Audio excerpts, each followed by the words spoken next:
Nasayran nga moabot na sa 40,894 ka mga balikbayan boxes ang giabandonar sa mga pantalan sa tibuok nasod. Mao ba? Kini mahitabo kung ang mga freight forwarders dili mobayad sa shipping o handling fees, bisan pa man og nabayran na kini og kompleto sa atong mga OFW. Gani uban sa mga freight forwarders mangilad sa mga customer aron lang sila makakuha og kwarta. Aron dili mabiktima, timan ikini.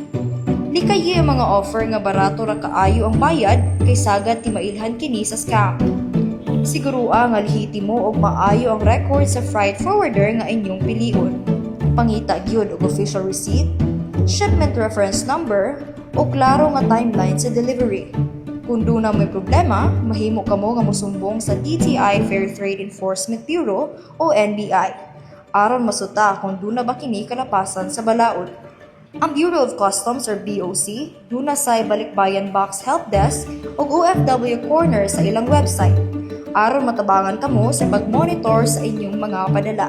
Sa pagkakaroon, ang gobyerno naglihok na aron ma-deliver ang mga natanggo nga kahon sugod niadtong Disyembre 2025. Nagplano na usab ang BOC nga magstrikto sa ilang lagda, lakip na ang pag-require sa mga forwarders nga mag-post og 2 million pesos nga bond aron masiguro ang ilang accountability.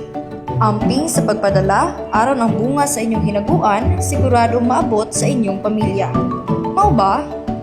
Kini si Rose May Tapil, City Tuburan Intern.